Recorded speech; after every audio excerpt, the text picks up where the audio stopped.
same parents, but totally different personalities. And so I thought maybe understanding their tendencies could help me parent a little bit better. And it has. And then eventually I built, the majority of our PhD program around the 4 tendencies mixed up with the Enneagram. So the 4 tendencies deal with what kind of accountability system you need to get things done, which if you find that you're resistant to work sometimes, this helps build a lot of resilience and trust in yourself, because now you can sort of hack into why what's working for you is working and why things aren't working. And then you can, of course, play to your strengths and find ways to protect yourself from your weaknesses. So the habit piece of the 4 tendencies is really awesome. And we'll be chatting about that today. The flip side for this is the Enneagram. So I use, 4 tendencies for accountability style, and then the Enneagram for motivation. Because if we can figure out what's going to motivate you and how to get you to do things, I don't think I need to explain why that works. So our whole entire endurance PhD program is built around these 2. It follows you all throughout grad school from the start to the finish and gives you guys a bunch of tools, hopefully, that will be able to help so that you can complete this with a lot less stress than you would otherwise. So I'm going to go ahead and share some slides with you, and I want you guys to feel free to interrupt, raise your hands if you want, put something in the chat, because it's better for me if this is more dynamic and less me just talking at your faces for the next, 50 minutes or so. So let's go ahead and share a screen. Okay. All right. I just talked to you about this, so I won't say it again. So the theory behind the 4 tendencies is, how do I respond to expectations? So the really interesting thing about this is that we all tend to have 4 main ways that we respond to expectations. And you can see up here, there's upholder, questioner, obliger, and rebel. Those are the 4 tendencies. However, when you guys take this quiz, if you want to take this quiz, or if you're interested in learning more, understand that we're really all on a spectrum. Okay, so like I am definitely primarily an upholder, but if you get me in the right position, I have a pretty strong rebellious streak, which sometimes works in my favor and sometimes does not.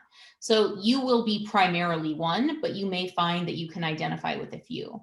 So once we know these things, of course, like I said at the start, we can figure out ways to hopefully put ourselves in situations where we are responding better to both internal and external expectations with very little stress. And one way that we're able to do that, of course, is with habit formation. So if we have a system that works for us, we continue to show up and do that system. We build a lot of trust in ourselves. Our productivity increases, all because we now know what kind of accountability system we need in order to get ourselves to do things. Because wouldn't it be nice if that was easier? I mean, I know there have been times in my life where I'm like, I want to do X, whatever X is, but I'm not doing it. Why am I not doing it? I don't know if you guys can relate. It's like what you want to have happen and then what actually is happening are 2 different things. And your desire for something to occur is not enough. So that's why this accountability system is really cool. All right. So why I use the 4 tendencies, I talked to you guys a little bit about this at the beginning, but really most of my research lies around habits, happiness, and productivity. And I know that when I started grad school, the narrative was, get ready, this is going to be miserable. This is going to be it for you for the next chunk of years. This is your whole life. This is all you have. This is all you're going to do. Get ready. And there was definitely this attitude, especially for women who went into tenure track positions, that having children was really going to affect your ability to succeed. And I think this is where I started to get stuck a little bit, because I wanted to have everything. And I knew I couldn't have everything in the perfect ratio at the same time, but I knew I could have it all. And so figuring out ways to make my life a lot easier and to create structures that supported me and allowed me to have so much more energy freed up to deal with the things that I love to do, instead of figuring out how to move through my day, was just a huge relief. And I think it allowed me to do all the things that I needed to do with a lot of happiness and pretty little stress. So here we have the 4 tendencies. So let's go ahead and start with the one that comes up the most often, and that's obliger. So most people are obligers. My obligers get really bummed out when they get this result because they're like, oh, that means I can't do anything on my own. It does not mean you can't do anything on your own. It just means that you respond very readily to external accountability. And what that might look like for you is you would never let anyone else down, but you let yourself down repeatedly. So generally speaking, the issues that I have with obligers, the things that we work on are lack of boundaries, right? Because other people sort of invade your time and space and you give it away very freely because you're a really good person, but it's not really helping your productivity. So what can we do to address that? And since most people are obligers, there are a lot of you in grad school that actually really do need to work on this idea of boundaries and scheduling time for your work and yourselves that is protected from everybody else. So that's a big thing. The other way I think to think about being an obliger is if you were meeting a friend for a workout in the morning, and let's say it was cold and drizzly, if you were not meeting anyone, you would go straight back to bed. But if that friend was waiting for you, you would be out of bed with your shoes on because you would not let your friend down. You would show up. So if that resonates with you, you're probably an obliger. Once again, most people are. They're also the easiest students for us to work with because as soon as we have external accountability in place, it's like, ta-da, most of our problems are solved. However, most academics are questioners. Go figure, right? It makes a lot of sense when you think about it, especially from the research perspective, you know, like the why. So most academics are questioners. Probably if I broke it down exactly, I have a little bit, maybe 50% of my students are questioners. So that's a pretty big chunk. Now, questioners will do something if it makes sense to do it. But otherwise, they don't really want to do it at all. And if there's busy work involved, questioners are very resistant to getting any of those things done. So my older son's a questioner, and he's never the kind of person, and maybe this will help you figure out if this is something you can relate to or not, that I can say, because I told you so. This is the right way to do it because I said this is the right way to do it. He's like, yeah, I'm going to take a hard pass on that. I need to know why. So with all my questioners, we have to really spend a lot of time figuring out, does this system make sense? And if it doesn't make sense, how can we make it make sense? And if we're just jumping through hoops, can we somehow frame what's on the other side in a way that makes it worth it, even though it feels in the moment like it may not, you know, be the best use of your time? The other thing is that questioners will drive themselves insane and deplete their energy budgets by trying to figure out what the right thing is to do at the right time every single day. So they're like, what do I feel like doing right now? What's next for me? And they're constantly making decisions all day long. And if they make a plan, they might change the plan if they don't feel like it in the moment. They're like, well, there's a better thing to do. So my questioners are awesome procrastinators. And that means that you will be busy for busy's sake and get all of the urgent things done, like, oh, I don't know, scrubbing your toilet or, you know, doing email, but you won't actually do the important thing, which is writing your dissertation. You'll be busy, you'll fake productivity, but you're not actually addressing any of the important stuff. So what we have to do with questioners is break them of that habit, create plans that they are on board with that focus on important and not urgent tasks. Rebels, they operate under the illusion of freedom. And I don't know if any of you guys took the quiz prior to this, but rebels are definitely the most challenging students to work with. And a lot of obligers have really strong rebel flares, because they get so used to saying yes, yes, yes, yes, yes, yes, yes, that eventually they scream no, and then they just throw their hands up and need a break. So rebels will be productive if they feel like they have the freedom to choose what's happening. Now, the illusion of freedom is how we create all of our plans for the rebels. And an example of the illusion of freedom is we have probably all accepted that we're going to brush our teeth. God, I hope so. So you have your cameras turned off, a bunch of you, so I'm not going to know if you agree with this or not, but I'm hoping we all do brush our teeth. Yes? Thumbs up, thumbs down, whatever.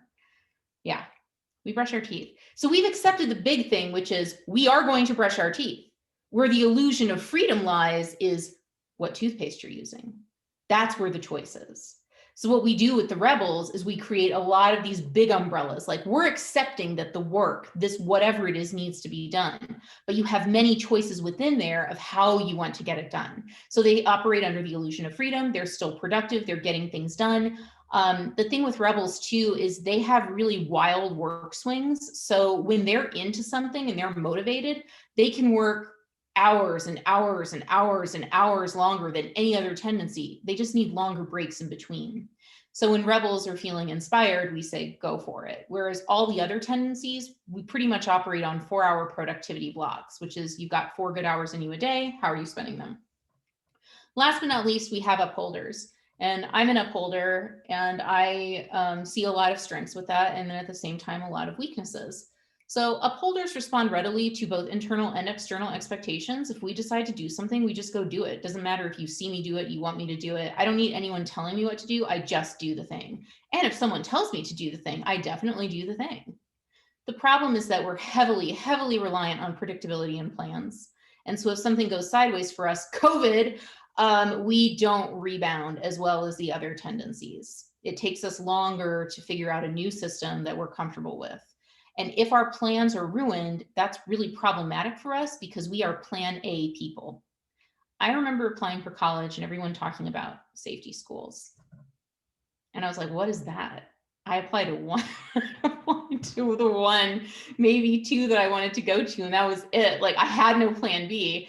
And as I've gotten older, I'm 42 at this point, I started to think about these things a little differently. And I'm like, wow, maybe I do need to be exploring what a plan B might look like, because guess what? Plan A doesn't work all the time. So that's the tendencies. Hopefully that made sense to you guys. So this is just in a nutshell what we just talked about.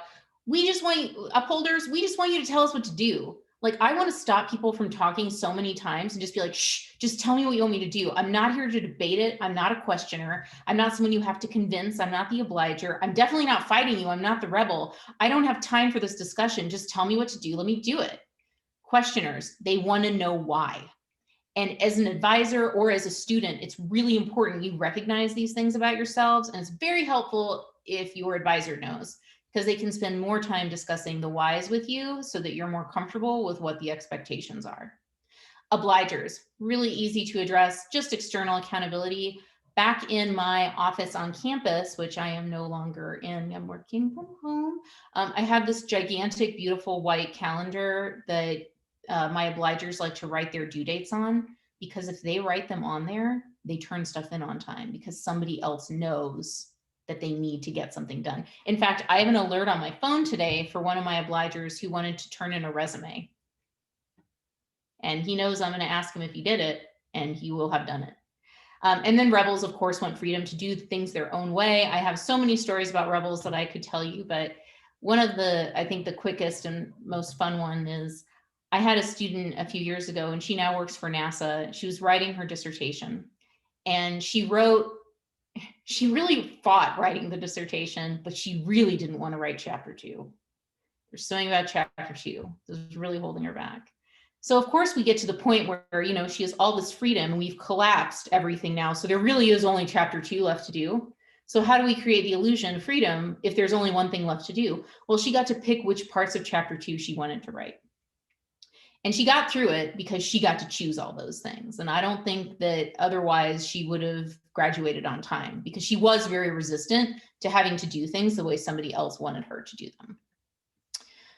Why should you care about any of this? Well, you're here, so I guess you sort of care anyway. Either that or you're really bored and you're just signing up for random workshops, which, I mean, good for you. Maybe you'll learn something.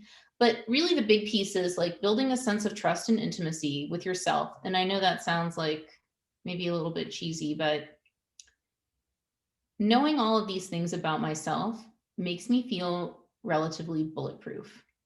Like, I'm hyper aware of the areas where I am weak, and I protect myself from those every single day.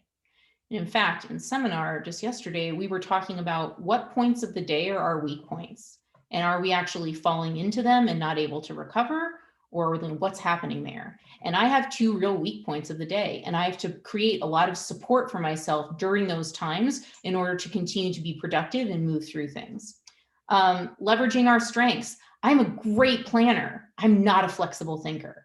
Okay. So like, I because I'm not a flexible thinker, I have to accept the plan B. I have to make a plan B and accept the plan B.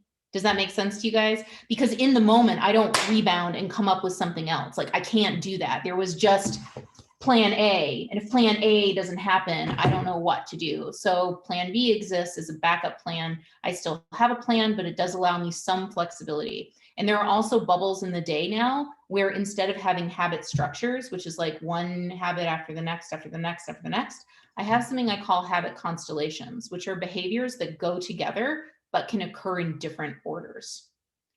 Does that make sense? Or you want an example of that? Example? Thumbs up, thumbs down? Yeah, okay, Smar, you're nodding. Yeah, so an example would be. Yeah.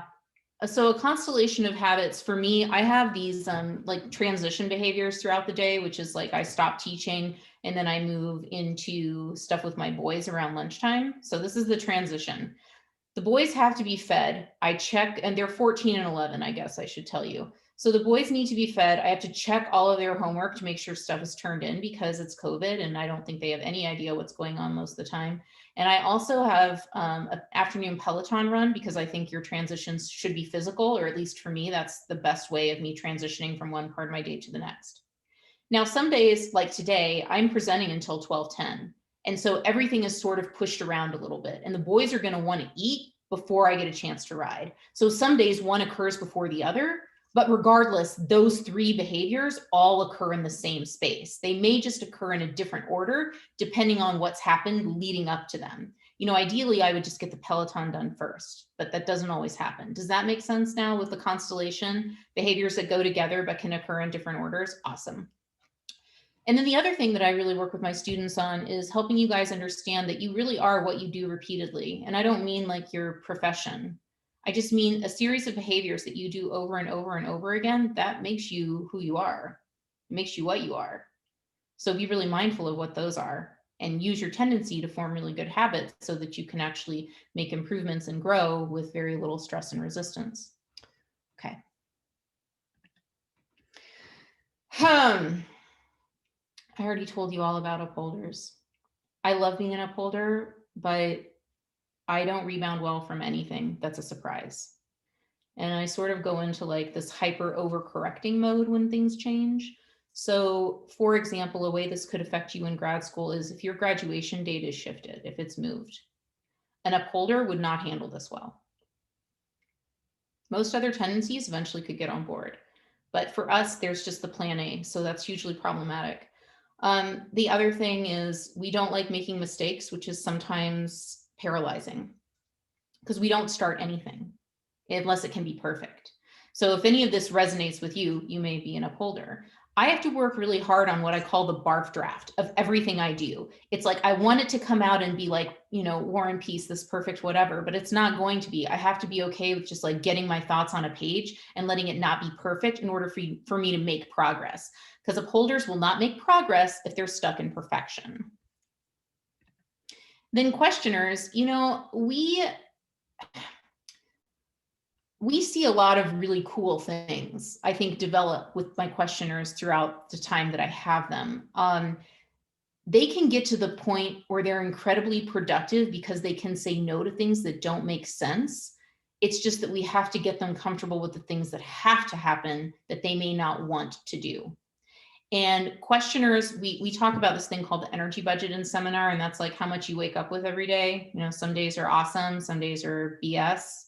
And my questioners, with their energy budget, they will spend all of their energy making decisions that don't matter instead of just following a really great plan they set for themselves. Because the internal debate is so powerful, they don't know how to turn it off.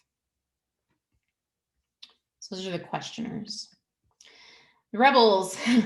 So my youngest son is a rebel, and my God, people, I'm an upholder and my son's a rebel. So I just need you to like take a minute and imagine what that must be like.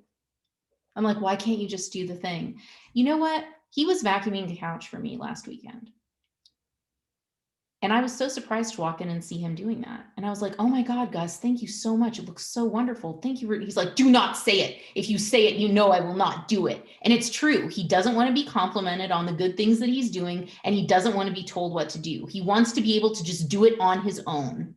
That's what motivates him, the freedom. So a bunch of systems we can put into place, but eventually at the end of the day, what we have to do is create a lot of freedom for you while you still getting the PhD, while you still publishing, you're still doing all these things, but you have to have this sense of like, it's your choice. You decide when. Oh my God, that made me think of Pretty Woman, that quote. Anyway, we don't need to get into that. You guys are probably all too young, but yeah, so you decide when. You decide how it's going to happen. You have to have all of those things. They will resist all expectations. So everything has to be for them what they want to do in that moment, how they're motivated, how they're inspired. And then it works. But otherwise, it's pretty miserable. And then last but not least, we have obligers. Once again, if this is you, the easiest thing to do is create external accountability for yourself. And there are many, many ways we can do that with accountability buddies, which I know that sounds like some Sesame Street BS, but it works really great in seminar. We just pair people up. They text each other throughout the day. They get things done. It's like, it's like magic. Obligers also have very poor boundaries, like I mentioned at the beginning. And so if you're finding that like your work time is being invaded by other people, this could be you. And this is bad for obligers on all accounts.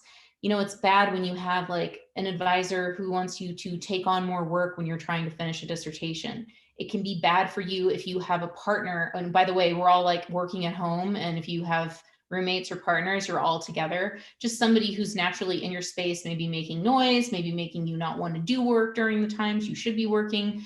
So obligers are what I call my spongiest tendencies. They absorb the most and it affects them the most. So the boundaries are put in place to protect you from that. So here's some different strategies for the tendencies that we can run through really fast. And I promise there'll be plenty of time for questions, and I hope you have some. But for me, the strategy for upholders, definitely scheduling. If it's in here, I do it. It's easy. I write it down, I do it. If I don't have it in here, I don't do it. And so anything that's a priority for me, like goals that I want to achieve, have to be a part of my everyday routine. Okay. The other thing is once something becomes habitual, which means I do it with no resistance, I pull it out of my planner. But while I'm building the habit, I put it in there every day. So I'm reminded, do this thing every day until I have no resistance. It's a natural part of my day. Then I can let it go. Clarity. Why am I doing what I'm doing? We spend so much time in seminar on clarity. And this is one of those things that if you know what your values are, it's much easier to frame your goals in a way that you're going to meet them because you're framing it based on what's important. And an example of what the strategy of clarity might look like is, if you wake up, if you're a New Year's resolution type of person, which as an upholder, I definitely am. I love a Monday. I love a first of the month. I love the new year. I love all those things. It's a chance to get things right. But I'm the same way. Yeah, I know. Yeah. It's like a fresh start. I'm obsessed. I do 30-day challenges every month. I start on the first of every month. We are exhausting, Sarah. You're telling anybody these things. But the strategy of clarity is like, why do I want what I want? And if you're a New Year's resolution person and you decide you wake up in the new year, you're like, this is the year I'm going to wear a bikini, or I don't know. This is one that I hear a lot, like I'm going to lose 10 pounds. This is my year. And then by February, you're eating all the chocolate and you've given up, right? Usually the reason you're not meeting your goals is because they're not attached to anything you really value. Like, why do you want to lose 10 pounds? Well, I want to look good in a bikini. Yeah, but why? Oh, well, I want to feel confident. Aha, now we're getting somewhere. A value that you have driving the behaviors. That's key for upholders to realize, and some other tendencies. Monitoring, tracking, grading yourself. In this guy, there's like a little thing at the bottom where you can be like, how productive was I today? 1 through 10. But I love data collection. I went through a really aggressive form of chemo 2015, 2016. It was for a full year. And I collected data on every single day. And people thought I was crazy, but it made me feel really comfortable with what was happening because I started to notice trends. Like I could figure out during the chemo cycle when I'd have a few good days versus bad days. And I also knew what to expect, which was really nice because guess what? I'd never been through chemo before. I'd never had cancer before, so I didn't know. So monitoring allowed me to figure out like, what do I have control over and what do I not? And how to maximize the time that I had that was good. And last but not least, the strategy of pairing. So I'm an ultra runner. I love, love, love, love, love running, but I don't always love the treadmill. And there are certain points, especially in the winter, if there's ice or whatever the case might be, I've gotten enough concussions that I just stay inside. I stay on the treadmill. But 6 hours on the treadmill is really boring. So I have a habit pairing. I never, ever, ever watch TV unless I'm training. So like all the HBO, all the Netflix, all the stuff, the only time I watch it is when I'm on the treadmill, which makes the treadmill look a whole lot more appealing to me. And 6 hours goes by really fast. A couple weekends ago, I blew through the whole Queen's Gambit. It was excellent on Netflix. I loved it. So good. You don't need my suggestions. Moving on. So questioners, strategy of clarity. Once again, why am I doing what I'm doing? Loophole spotting. Questioners will come up with reasons to do things or to not do things better than any other tendency. Like, oh, well, it's pretty outside today, so today's not a good day for writing my dissertation. I need vitamin D for my health, therefore I'll be outside. They will talk themselves into and out of things all day long. Questioners have to learn how to spot that in themselves in order to be able to address it. Monitoring, same thing. Knowing what to expect from yourself. Where are the weak points? Where are you doing well? What kind of progress are you making? And distinctions. The distinctions for questioners is key because that's more along the lines of like, am I doing this because of X or am I doing this because of Y? Does this behavior to me feel good in the moment? And is that why I'm performing it? Is this procrastination? Or is this actually something that needs to happen that I'm addressing? But those little distinctions throughout your day help you to expand the energy budget, get more done. Obligers, accountability, problem solved. That's just a big one. This is so big. Like just get some external accountability in your day and you will be in much, much better shape. Monitoring, how are you doing? And scheduling for monitoring is key for the obligers. Like I tell the obligers, put yourself in your calendar first and block off that time. And if someone else wants that time, it's easy to say, I'm in a meeting. No one needs to know you're in a meeting with yourself. You're not available. You're not available during that time. You have to block your own space. The strategy of other people. So obligers can use other people for motivation, which is really great. I don't mean use in the bad way. They can use people for motivation, which is really great. They can also create whole external accountability systems that work for them. I had a seminar that had, probably 15 or 16 obligers out of 30, like huge amount. And what they did is they created their own separate chat and they would just check in with each other all day long. So they used other people in order to get things done, report their progress. And then treats. That's like, if I do X, then I get Y, right? So that can be really nice for a lot of obligers too. However, they're not very good at giving themselves treats. So that's where the external person comes into play, like somebody to reward you if you've done a thing. Okay. And then rebels, identity. Rebels are different. They know they're different, but they need us to understand they're different too. So the firmer, like the better they feel about their identity as a rebel, the stronger they can assert themselves, the better they can manage some of the challenges that come along with that. But they are different and they have to feel like they can not control their differences, but be different and still be successful. Clarity, why the rebel wants what they want when they want it. They need to understand why. Convenience, this is key. So we perform a lot of behaviors throughout the day that are pretty mindless, like we don't really think about it, and we do them because they're convenient. And when we want to stop, we have to make those behaviors inconvenient. So the example that I gave you about chemo, right? So I was a competitive runner and I knew things were going to get bad for me. So I started to sleep in my clothes every night. Strategy of convenience. So I would just roll out of bed in the morning. I do that. I know, right? I sleep in my gym clothes every night and I work out every morning at the crack of dawn. Right. There's no resistance. You're already ready. And at the end, I had lost all my toenails and a bunch of skin off my feet. So I just duct tape my shoes on at night. And I didn't have to do anything in the morning. I could just get up and go. It was ugly, guys, but I did not miss a day. They told me I wasn't going to be able to do it and I didn't miss a day. You're amazing. One. I'm just stubborn. This is the rebel thing in me where they were like, you can't. And I was like, watch me. That's a good reminder of how all the tendencies overlap in some ways. we all have those moments where it's like there's something that's different, like outside of your normal tendency that you tend to push back on. And rebels strategy of other people, but it's different for rebels. They can look at other people and be like, huh, that's what works for them, but I'm different. So they distinguish themselves from other people. That's why the other people thing comes into play for my rebels. So, oh my goodness, we talked about most of these things, but this is all about how we build our habits. So when I deal with the tendencies, it's so that we build systems that help you. And the systems that help you involve habitual behaviors. So we went through most of these distinctions, the difference between procrastinating, precrastinating, and productivity. Like the scheduling piece, accountability, clean slate. That's the first of the month, right? The Monday thing that we talked about. The lightning bolt is interesting because that's when something external changes something, like just changes your whole life, and you're willing to revamp the whole system. It doesn't happen often, but those do happen.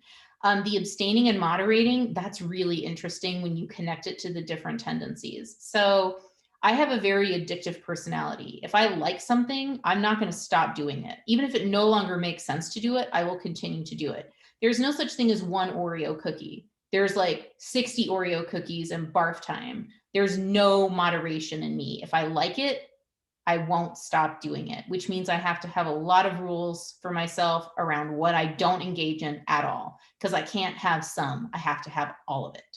So this is, you know those things. Oh, Alex, did you have something? I was just going to say, I am not capable of having any kind of sugar or sweet in my house. If I do, I will eat every single bit of it until it is gone, and then I refuse to buy it. And as long as it's not in my house, I won't eat it. Yeah. Yeah. So you're an abstainer. You can't have it. You just can't, right? But you know that about yourself. So you can protect yourself from these like potential pitfalls. I only have two Partner drinks brings it a into your weekend. house, and then goes out the window because she's addicted.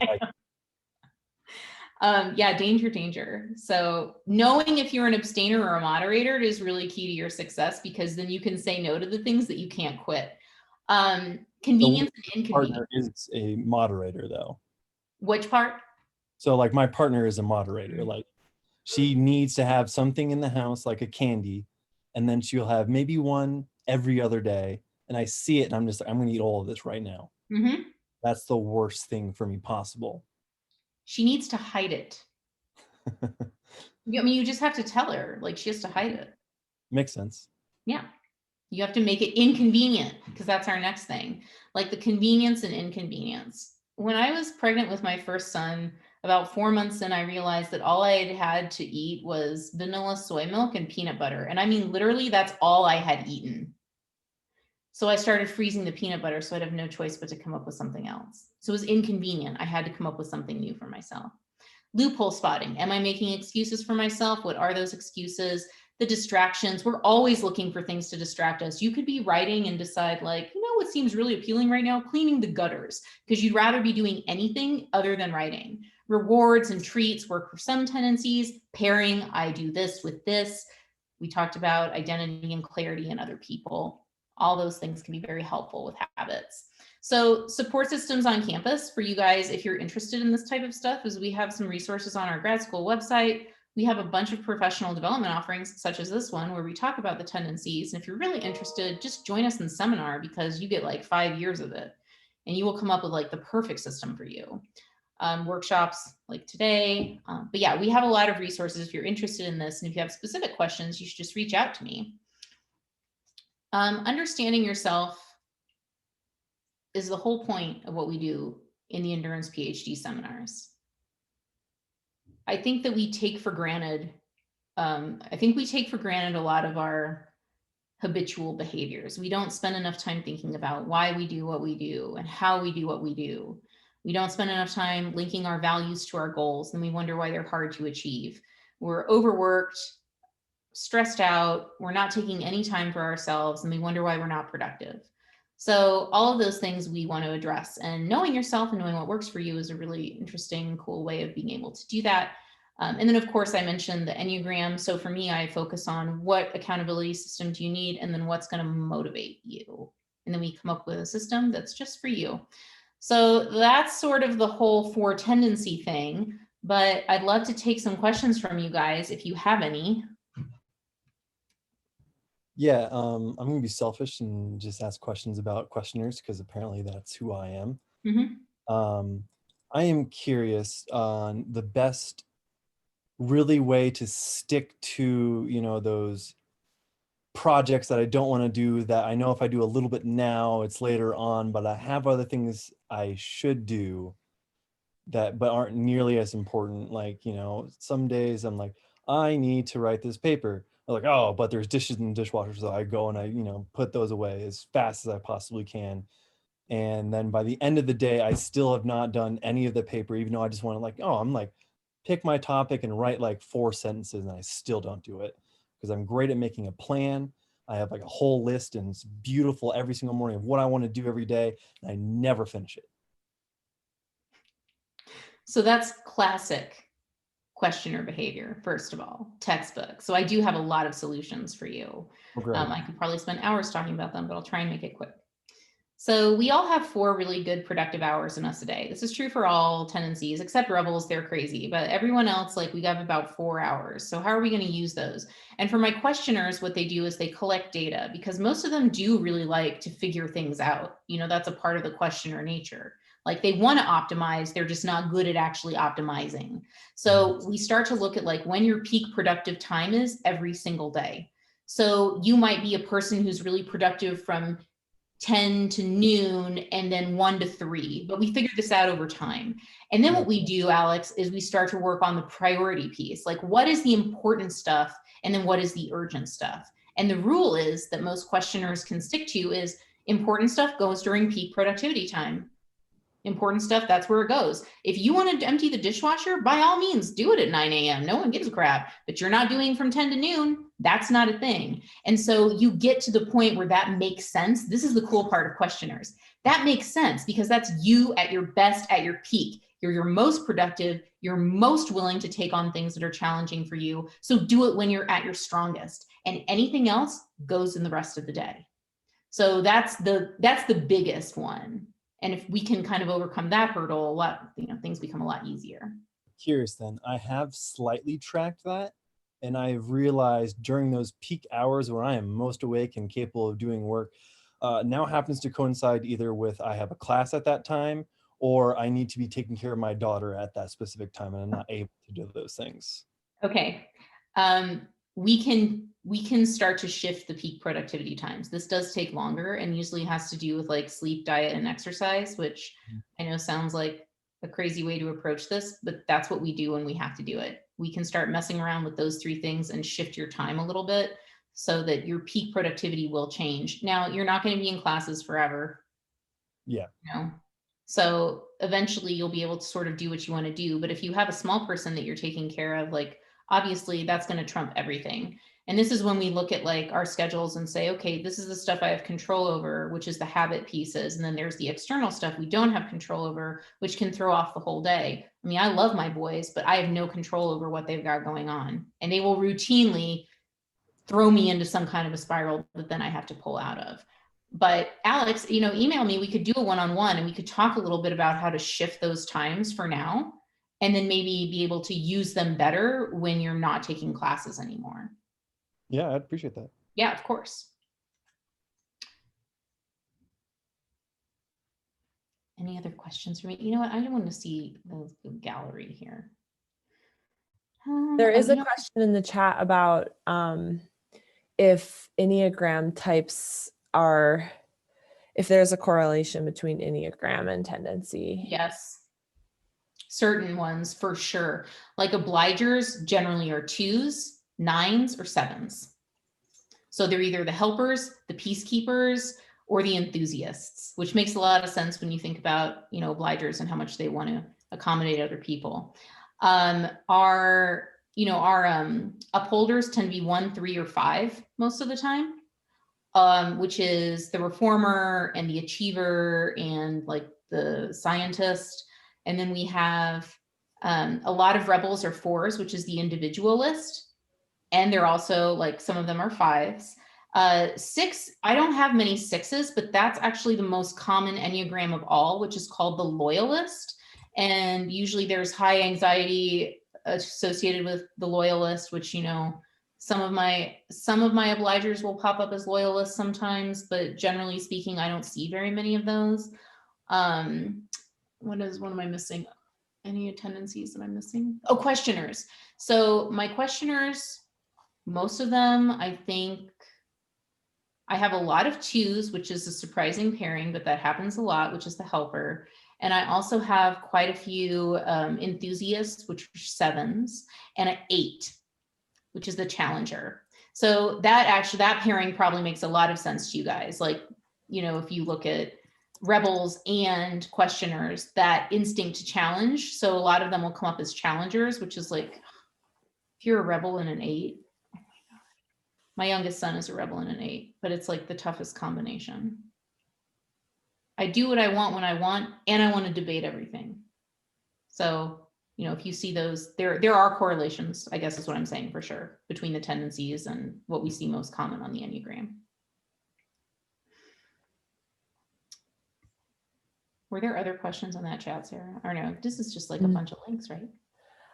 Yeah, some people were asking for the quiz links and stuff like that. But no more specific questions in the chat. But if you guys want to put a question in the chat or speak it verbally, now is I have a question. I am an upholder. I just took the quiz and realized that's what I am, and it makes a lot of sense. And I just started my PhD this semester, and I love making goals for myself and like making ambitious things to reach for. But as I take on this new challenge, I've realized it's hard for me to like partition those goals into smaller things. And I have found myself just getting very overwhelmed by like the grandioseness of everything.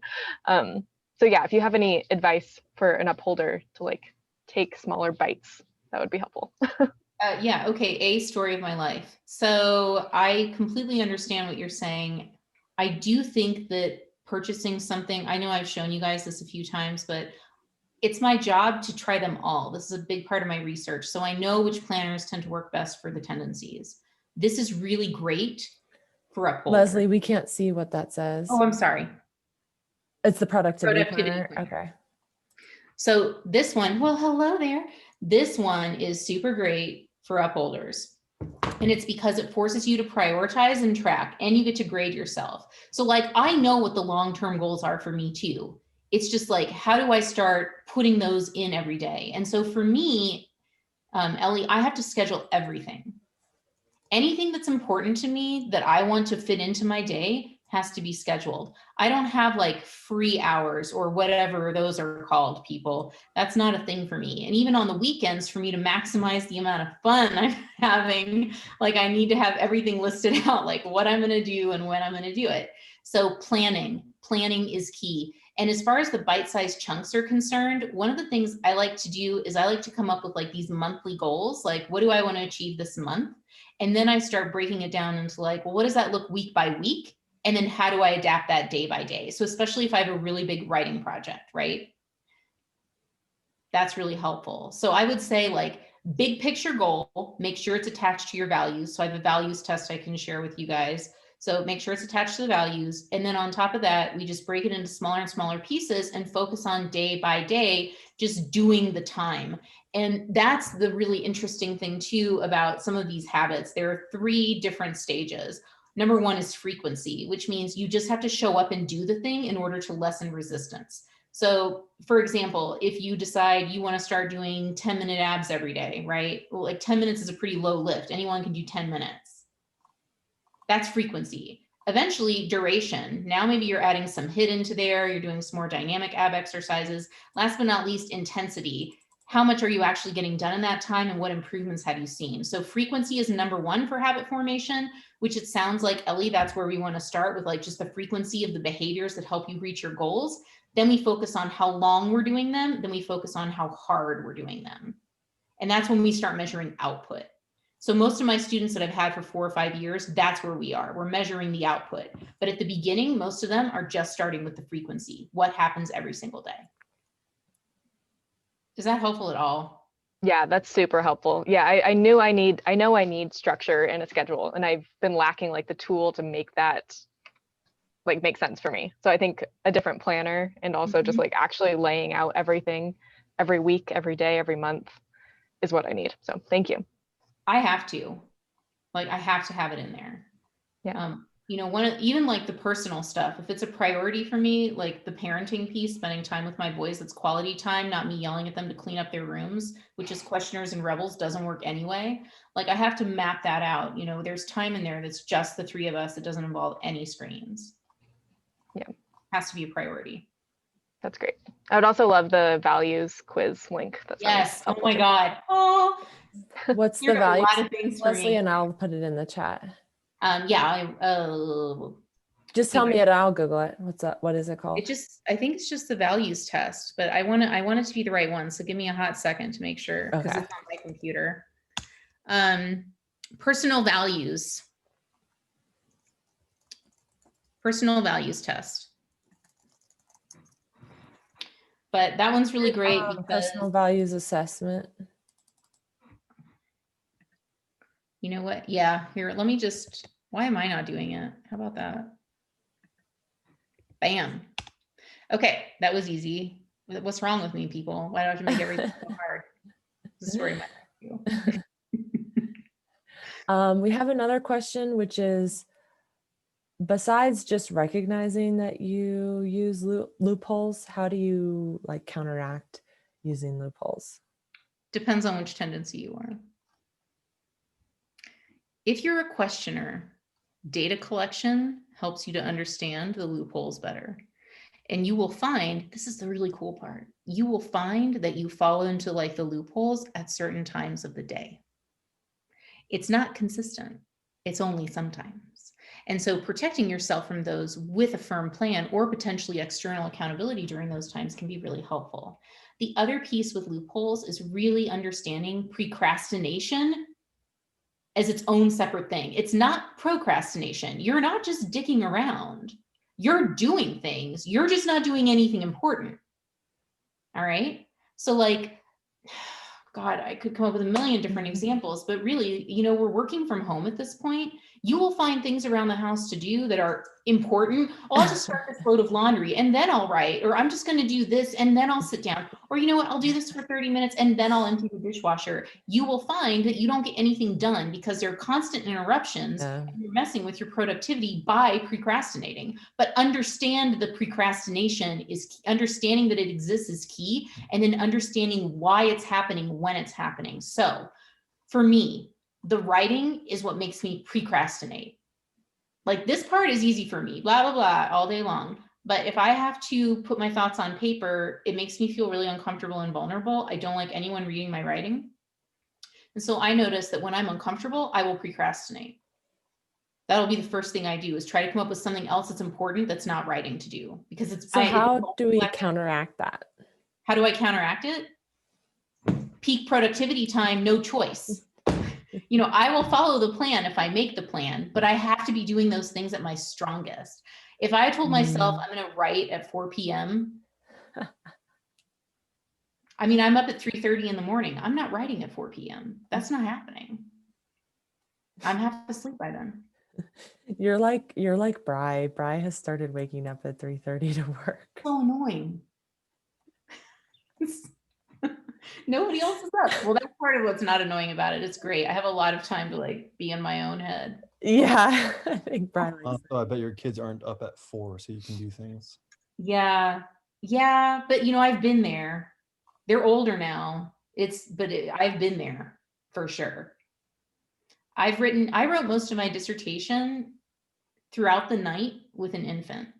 Like I just, you know, when he was up, I was like, well, I guess I might as well get up and write. It's not like I'm going back to sleep. So I get it. It's exhausting. Ugh, it's really exhausting. Oh, planner suggestion for obligers. I do. The Clever Fox is a really great one. A lot of my obligers really like that one because it's full of data. However, if you're an obliger who has a strong rebel flair, the productivity planner might be a little bit better because you're writing fewer things down. But the Clever Fox is really popular with a lot of my questioners and my obligers because there's so much in there that you can do. So yeah, that's probably what I would suggest to start with. The elephant planner was another one, but Clever Fox is really good. This is another one. Fox. Like fox. Another one that a lot of obligers like is the Forest app. It's not a productivity right. planner, but it's a stay focused app on your phone, and you can grow a forest every time you stay focused, basically. And it looks pretty, which is a good visual trigger to continue to do things. That's one thing to keep in mind. If you are a gold star kind of person, get a calendar and put something up on your wall. Like, you're not going to want to see, or even on your phone. Like, I had this one where it was like green days and red days. And I'm sorry, but I'm not having a red day because it messes up the visual. I want all green days so that it looks pretty. And that actually drove me to do things when I didn't want to do them. And it's actually why I had to get rid of my Fitbit, because I couldn't handle days that were under 40,000. So it was just too disappointing. There's a question about the Enneagram. I'm putting that link in right now. And then there's one more question from Brian. Do you see it, Leslie? I'm just to old, read so it I'm out having to loud. be really close to read it.